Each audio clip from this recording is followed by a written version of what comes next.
ಕುಟುಂಬವನ್ನ ಶುರು ಮಾಡೋ ಯೋಚನೆ ಇದ್ರೆ ಒಂದು ವಿಷಯದ ಬಗ್ಗೆ ನಾವು ಅಷ್ಟಾಗಿ ತಲೆ ಕೆಡಿಸ್ಕೊಳ್ಳಲ್ಲ.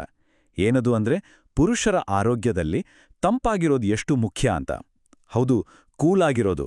ಬನ್ನಿ, ಇದರ ಹಿಂದಿನ ಸೈನ್ಸ್ ಏನು ಅಂತ ಈ ವಿವರಣೆಯಲ್ಲಿ ಸಿಂಪಲ್ ಆಗಿ ತಿಳ್ಕೊಳ್ಳೋಣ. ನೋಡಿ, ಗರ್ಭಧಾರಣೆ ಅಂದ ತಕ್ಷಣ ಹೆಚ್ಚಾಗಿ ತಾಯಿಯ ಆರೋಗ್ಯದ ಬಗ್ಗೆನೇ ಮಾತಾಡ್ತೀವಿ. ಅದು ಸರಿ ಕೂಡ.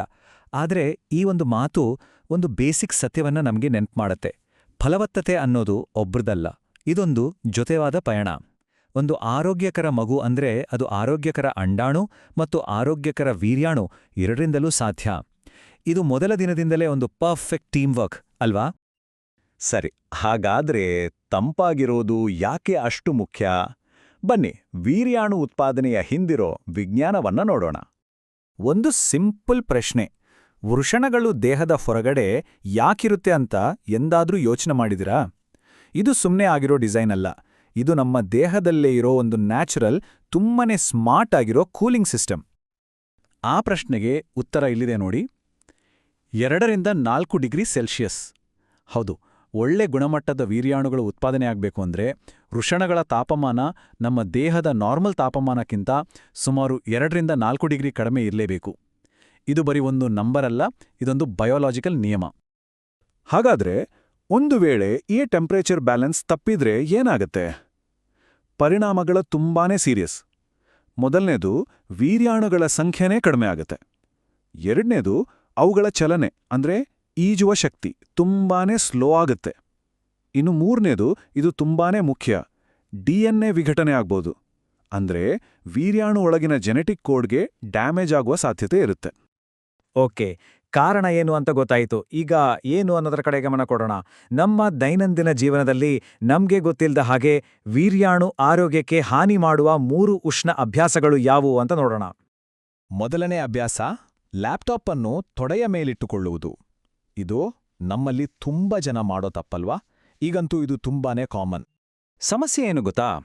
ಲ್ಯಾಪ್ಟಾಪ್ನ ಪ್ರೊಸೆಸರ್ ಮತ್ತೆ ಬ್ಯಾಟರಿಯಿಂದ ಬರೋ ನೇರವಾದ ಶಾಖ ಒಂದ್ ಕಡೆ, ಇನ್ನೊಂದ್ ಕಡೆ ಕಾಲುಗಳನ್ನ ಹತ್ರ ಇಟ್ಕೊಂಡಾಗ ನಮ್ಮ ದೇಹದ ಶಾಖ ಅಲ್ಲೇ ಉಳಿದ್ಬಿಡುತ್ತೆ. ಇದರ ರಿಸ್ಕ್ ಕೇಳಿದ್ರೆ ಶಾಕ್ ಆಗುತ್ತೆ. ಕೇವಲ 10ರಿಂದ 15 ನಿಮಿಷದಲ್ಲೇ ಅಲ್ಲಿನ ತಾಪಮಾನ ಡೇಂಜರಸ್ ಲೆವೆಲ್ಗೆ ಹೋಗ್ಬೋದು. ಡಾಕ್ಟರ್ಸ್ ಹೇಳೋದು ಸಿಂಪಲ್: ಲ್ಯಾಪ್ಟಾಪ್ಗೂ ನಿಮ್ಗೂ ಸ್ವಲ್ಪ ಗ್ಯಾಪ್ ಇರಲಿ. ಯಾವಾಗ್ಲೂ ಟೇಬಲ್ ಅಥವಾ ಡೆಸ್ಕ್ ಬಳಸಿ, ಇಲ್ಲ ಅಂದ್ರೆ ಒಂದು ಲ್ಯಾಪ್ಟಾಪ್ ಟ್ರೇ ಆದ್ರೂ ಬಳಸಿ. ಎರಡನೇ ಅಭ್ಯಾಸ, ದಿ ಫ್ಯಾಷನ್ ಫ್ಯಾಕ್ಟರ್. ಹೌದು, ನಮ್ಮ ಡ್ರೆಸ್ಸಿಂಗ್ ಸ್ಟೈಲ್ ಕೂಡ ಇದರಲ್ಲಿ ಒಂದು ಪಾತ್ರ ವಹಿಸುತ್ತೆ. ಹೇಗೆ ಅಂತ ನೋಡೋಣ. ತುಂಬಾ ಟೈಟ್ ಆಗಿರೋ ಒಳೆಯುಡುಪುಗಳು ವೃಷಣಗಳನ್ನ ದೇಹಕ್ಕೆ ಒತ್ತಿ ಹಿಡಿದುಬಿಡುತ್ತೆ. ಇದರಿಂದ ಗಾಳಿ ಆಡೋಕೆ ಜಾಗನೇ ಇರಲ್ಲ. ಇದನ್ನ ಒಂದು ಗ್ರೀನ್ ಹೌಸ್ ಎಫೆಕ್ಟ್ ಅಂತ ಹೇಳಬಹುದು. ದಿನವಿಡೀ ತಾಪಮಾನ ಜಾಸ್ತಿನೇ ಇರುತ್ತೆ. ಇದಕ್ಕೆ ಪರಿಹಾರ ತುಂಬಾನೇ ಸಿಂಪಲ್: ಲೂಸ್ ಆಗಿರೋ, ಚೆನ್ನಾಗಿ ಗಾಳಿ ಆಡೋ ಕಾಟನ್ ಬಾಕ್ಸರ್ಗಳನ್ನ ಬಳಸಿ. ಹಾಗೇನೆ ತುಂಬಾ ಹೊತ್ತು ಟೈಟ್ ಜೀನ್ಸ್ ಹಾಕೋದನ್ನು ಅವಾಯ್ಡ್ ಮಾಡಿ. ಮೂರನೇ ಅಭ್ಯಾಸ, ದ ಹೀಟ್ ರಿಟ್ರೀಟ್. ಅಂದರೆ ನಮಗೆ ರಿಲ್ಯಾಕ್ಸ್ ಆಗುತ್ತೆ ಅಂತ ನಾವು ಮಾಡುವ ಕೆಲವು ಚಟುವಟಿಕೆಗಳು ವೀರ್ಯಾಣುಗಳಿಗೆ ಹೇಗೆ ಟೆನ್ಷನ್ ಕೊಡುತ್ತೆ ಅಂತ ಈಗ ನೋಡೋಣ. ಹಾಟ್ ಟಬ್, ಸೌನಾ ಇವೆಲ್ಲ ನಮ್ಮ ಇಡೀ ದೇಹದ ತಾಪಮಾನವನ್ನೇ ಜಾಸ್ತಿ ಮಾಡುತ್ತೆ. ವೀರ್ಯಾಣುಗಳು ಇಂಥ ಥರ್ಮಲ್ ಶಾಕ್ಗೆ ತುಂಬಾನೇ ಸೆನ್ಸಿಟಿವ್. ಒಂದ್ಸಾರಿ ಹಾಟ್ ಟಬ್ ಅಥವಾ ಸೌನಾಗೆ ಹೋದ್ರೂ ಸಾಕು, ಅದರ ಎಫೆಕ್ಟ್ ವಾರಗಟ್ಲೆ ವೀರ್ಯಾಣು ಉತ್ಪಾದನೆ ಮೇಲೆ ಇರುತ್ತೆ. ಅದಕ್ಕೆ ಗರ್ಭಧಾರಣೆಗೆ ಪ್ರಯತ್ನ ಮಾಡ್ತಿರೋ ಸಮಯದಲ್ಲಿ ಶವರ್ ಸ್ನಾನ ಮಾಡೋದು ಬೆಸ್ಟ್. ಇವುಗಳಿಂದ ದೂರ ಇದ್ರೆ ಒಳ್ಳೇದು. ಓಕೆ, ಇಲ್ಲಿಯವರೆಗೆ ನಾವು ಸಮಸ್ಯೆಗಳ ಬಗ್ಗೆ ಮಾತಾಡಿದ್ವಿ. ಆದರೆ ಒಂದು ಗುಡ್ ನ್ಯೂಸ್ ಇದೆ: ಈ ಡ್ಯಾಮೇಜ್ ಪರ್ಮನೆಂಟ್ ಅಲ್ಲ, ಇದನ್ನ ಸರಿಪಡಿಸ್ಕೋದು. ಇದು ನಮ್ಮನ್ನ ಈ ವಿವರಣೆಯ ಒಂದು ಪಾಸಿಟಿವ್ ಭಾಗ ಕರ್ಕೊಂಡೋಗುತ್ತೆ. 72 ದಿನಗಳ ಟರ್ನ್ ಅರೌಂಡ್. ಹಾಗಾದ್ರೆ ಚೇತರಿಸ್ಕೊಳ್ಳೋಕೆ ಎಷ್ಟು ದಿನ ಬೇಕು? ಆ ಸಮಯವನ್ನ ಅರ್ಥ ಮಾಡ್ಕೊಳ್ಳೋಕೆ ಸ್ಪರ್ಮಟೋಜೆನೆಸಿಸ್ ಅನ್ನೋ ಒಂದು ಬಯೋಲಾಜಿಕಲ್ ಪ್ರೋಸೆಸ್ ಬಗ್ಗೆ ತಿಳ್ಕೋಬೇಕು. ಅಂದ್ರೆ ಏನಿಲ್ಲ, ಇದು ನಮ್ಮ ದೇಹದಲ್ಲಿ ಹೊಸ ವೀರ್ಯಾಣುಗಳು ಸೃಷ್ಟಿಯಾಗುವ ಒಂದು ನ್ಯಾಚುರಲ್ ಸೈಕಲ್ ಅಷ್ಟೇ. ಇಲ್ಲಿ ನೆನ್ಪಿಟ್ಕೋಬೇಕಾದ ಮ್ಯಾಜಿಕ್ ನಂಬರ್ ಅಂದ್ರೆ 72.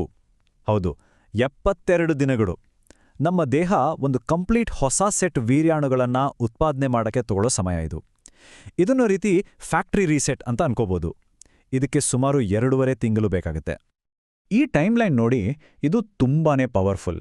ಯಾಕಂದ್ರೆ ಇದು ನೇರವಾಗಿ ಕಾರಣ ಮತ್ತು ಪರಿಣಾಮವನ್ನ ತೋರಿಸುತ್ತೆ.